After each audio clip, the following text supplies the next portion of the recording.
জয় গুরু বন্দে পুরুষোত্তমম পরম পিতার আদ্য শ্রীচরণে শতকোটি প্রণাম। প্রণাম জানাই জগজ্জন শ্রী শ্রী বড়মার শ্রীচরণে, প্রণাম জানাই পরম পূজ্য পাদ শ্রী শ্রী বরদার শ্রীচরণে, প্রণাম জানাই পরম পূজ্য পাদ শ্রী শ্রী আচার্য দেবের শ্রীচরণে। আপনাদের সবাইকে আমার আন্তরিক রানীতে জয় গুরু। খুব ভালো লাগছে এখন প্রতিনিয়ত প্রতিদিন মাতৃ সম্মেলন করে বিভিন্ন মায়ের ইষ্ট প্রসঙ্গ, বিভিন্ন গানের মধ্য দিয়ে, বিভিন্ন নতুন নতুন বাড়ির মধ্য দিয়ে একটা আনন্দই মনে হয় আলাদা হচ্ছে। নতুন নতুন বাড়ির সাথে পরিচিত হতে পারছি, এর আনন্দই আলাদা। আসুন, জগজ্জননী বড়মা কীভাবে আমাদের মনের ইচ্ছাকে পূরণ করতেন, তিনি শ্রাবণ মাসে কি করতে বললেন, এবং তিনি ভোর 3টে-4টের সময় উঠে কি করতেন সেই সময়টায়। আসুন শুনবেন।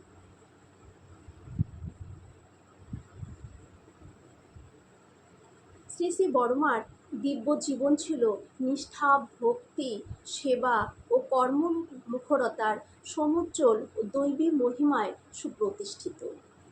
শ্রী শ্রী বড়মা ছিলেন অশেষ গুণের আধার। তিনি ছিলেন স্বল্পবাক ও মিষ্টভাষী।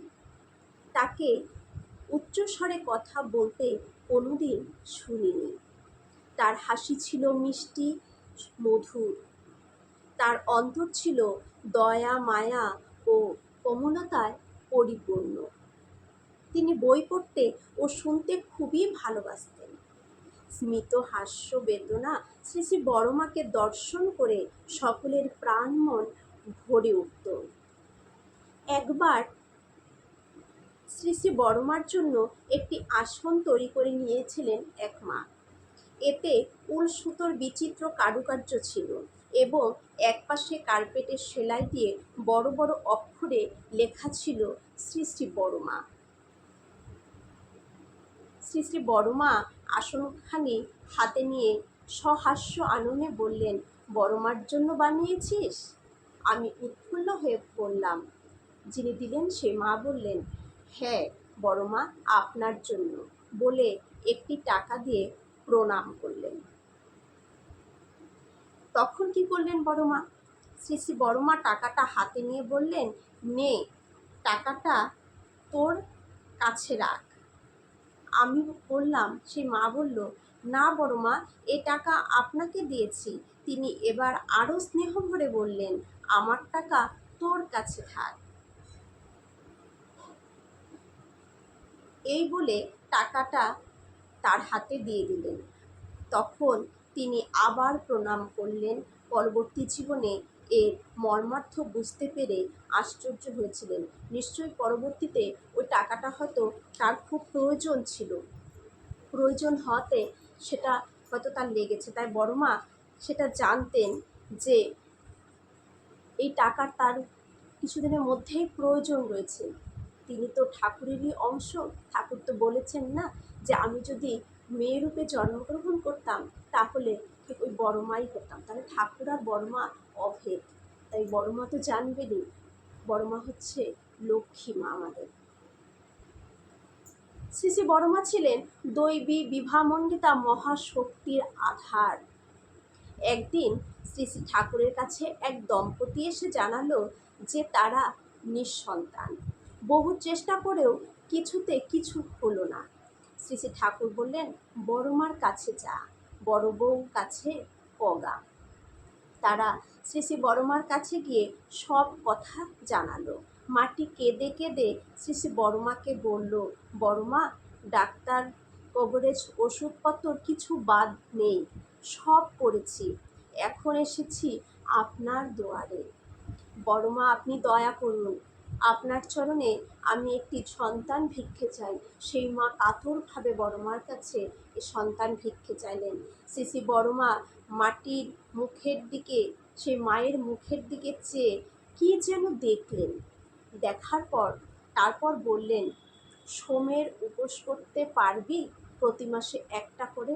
দেখুন, শ্রাবণ মাস, এই শ্রাবণ মাসে আমরা শিব পুজো করি। প্রত্যেক সোমবার শিব পুজো করতে হয়। আমাদের এখানে শিবের মন্দির রয়েছে, খুব জাগ্রত মন্দির, যে মন্দিরে এই সোমবার করে এত প্রচণ্ড ভিড় হবে, প্রচুর কোথা থেকে প্রচুর লোক চলে আসে। এই শ্রাবণ মাসে সবাই কিন্তু সোমের উপোস করে। তাই ওই মাকেও বললেন যে সোমের উপোস করতে পারবি প্রতি মাসে একটা করে, সারা জীবন ধরে করতে হবে, যতদিন বেঁচে থাকবি। বললো যতদিন বেঁচে থাকবি ততদিনই কিন্তু এই উপোস করতে হবে। এখন সোমের উপোস করা মানে এটা নয় যে জল ঢাললাম খেয়ে নিলাম, না। সোমের উপোস মানে সেদিন উপোস করে থাকতে হবে।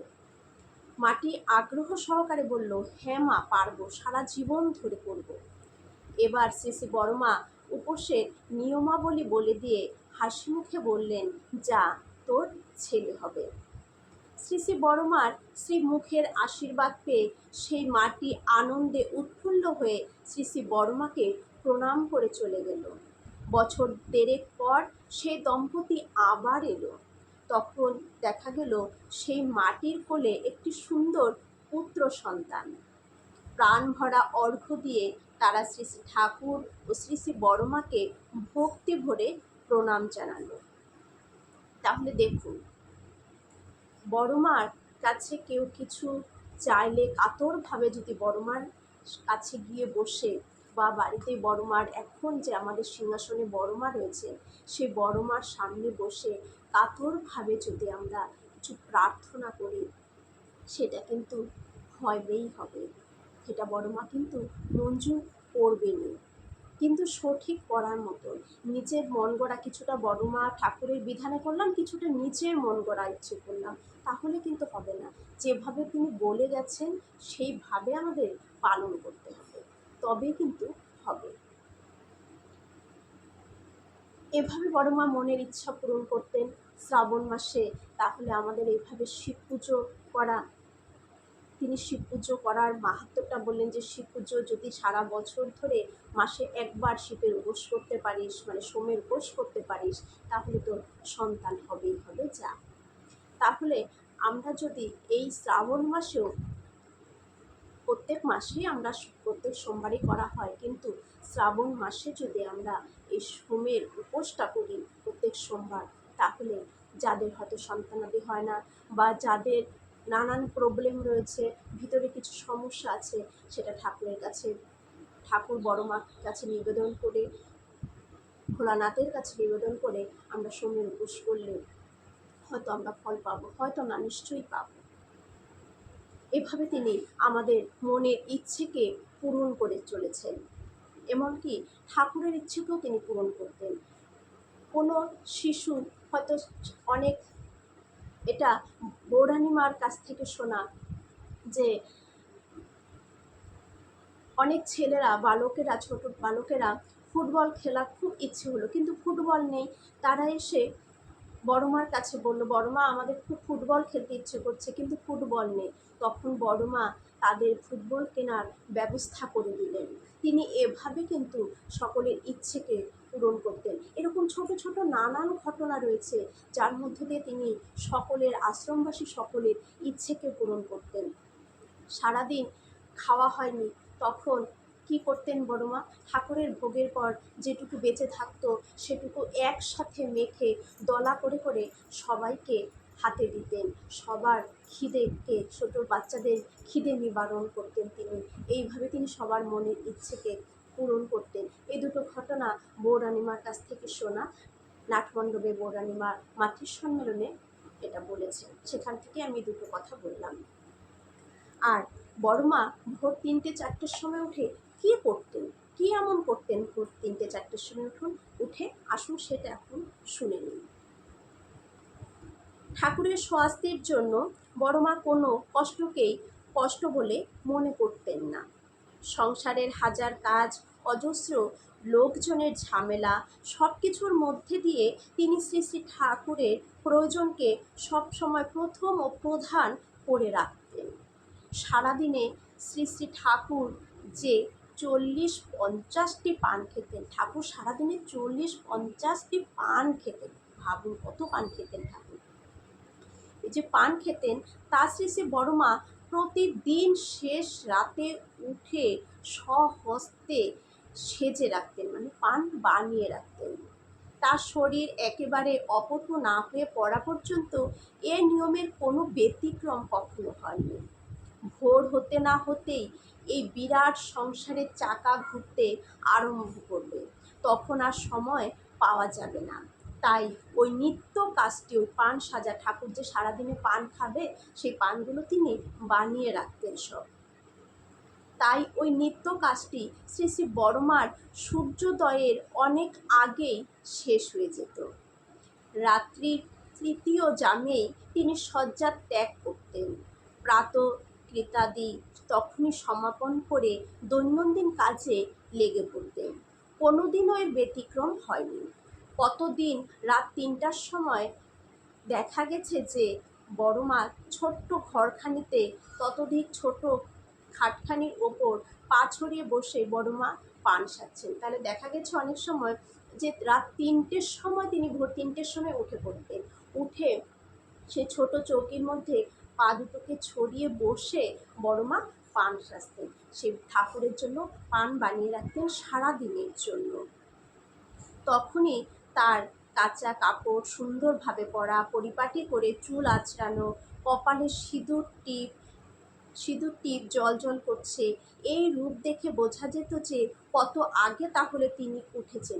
মানে সে পরিপাটি, কাপড় সুন্দর করে পরে থাকতেন, চুল আঁচড়ানো, কপালে বড় টিপ পরা, মানে সিঁদুরের টিপ পরা, এই যে বসে থাকতেন জল করতো, তো ওটা দেখে বোঝা যেত তার কত আগে তিনি উঠে এসব করেছেন, তারপরে তিনি পান সাজতে বসেছেন। এই রূপ দেখে বোঝা যেত যে কত আগে তাহলে তিনি উঠেছেন এবং নিজের পাতক্রিয়া সমাপ্ত করে কাজ আরম্ভ করেছেন। মহাজীবনের সাথে সংশ্লিষ্ট যে জীবন, তার মধ্যেও যে কত মহত্বের বীজ লুকায়িত থাকে, তার নিয়মিত সঙ্গ না করলে বোঝা যায় না। তাহলে বড়মা ভোর রাতেই সেই ৩টের সময় উঠে কেন উঠতেন? যাতে ঠাকুরের পান বানাতে হবে। ঠাকুর যে সারাদিন পান খাবেন, সেই পানটি, এই ৩০-৪০টি পান তিনি বানিয়ে রাখতেন। কেন রাখতেন? কারণ কিছুক্ষণ পর থেকেই সংসারের একটার পর একটা কাজ আসতে থাকবে, তিনি সময় পাবেন না যে তখন ঠাকুরের পানটা বানানো। তাই তার ঠাকুরের ভোগের, ঠাকুরের কোনো কিছুতে যেন কোনো মানে বাধা না আসে, কোনো কিছু যেন অসম্পূর্ণ না থাকে, তার জন্য তিনি দেখুন ৩টের সময় উঠে দেখা যেত যে বড়মা পান সাজছেন, তার আগে উঠে যেতেন শুধু ঠাকুরের জন্য। আর আজকালকার আমরা হলে কি সেটা করব? যদি ৩টে বা সকালে ভোরে এটা লাগবে বলে আমরা কেউ ৩টে-২টোর সময় উঠে আমরা করব? তাহলে বড়মা করেছেন। কেন তিনি জগৎজননী বড়মা? কেন তিনি লক্ষ্মী মা? বড়মা এটাই শেখালেন যে কিভাবে ইষ্ট পূজা করতে হয়। সে এত রাত্রে ঘুমিয়ে তিনি আবার ২টো-৩টের সময় উঠে পড়তেন শুধুমাত্র ঠাকুরের জন্য। এখানে শুধু স্বামী সেবার না, স্বামী সেবার সাথে সাথে তিনি ইষ্টের মনকে কিভাবে খুশি রাখা যায়, ইষ্টকে কিভাবে সেবা দেওয়া যায়, তারই একটি কি বলবো প্রতিচ্ছবি আমাদের কাছে কিন্তু ফুটিয়ে তুললেন। আমরা ভোরে উঠতে পারি না, ঠাকুরের নাম ধ্যান, ইষ্টভীতি এবং প্রার্থনা করতে পারি না, তাহলে আমরা কতটুকু ঠাকুরকে ভালোবাসি? আর বড়মা সেটা দেখালেন যে ঠাকুরের জন্য ওটুকু আমরা করতেই পারি। প্রতিদিন না পারি, তাই তো আচার্যদেব বেঁধে দিলেন যদি আমরা প্রতি শুক্রবার করেও করি তাহলেও হবে, করতে করতেই একদিন প্রতিদিন সেটা হয়ে যাবে। আমি শুক্রবার করে আমরা শুরু করি না কেন? যারা করছি না শুক্রবার করেই করি। একটা দিন কি আমরা তাড়াতাড়ি উঠে ঠাকুরের জন্য উঠতে পারবো না? ঠাকুরকে আমরা এতটুকু কি ভালোবাসতে পারিনি? যদি সত্যি ঠাকুরকে আমরা ভালোবাসি, নিশ্চয়ই আমরা একটা দিন ঘুমের ব্যাঘাত করে উঠতেই পারি এবং উঠবেনই আপনারা, আমি জানি। ঠাকুরকে ভালোবেসে দেখুন উঠে কত ভালো লাগবে। সবার মঙ্গল প্রার্থনা করি। ভালো থাকুন। জয়।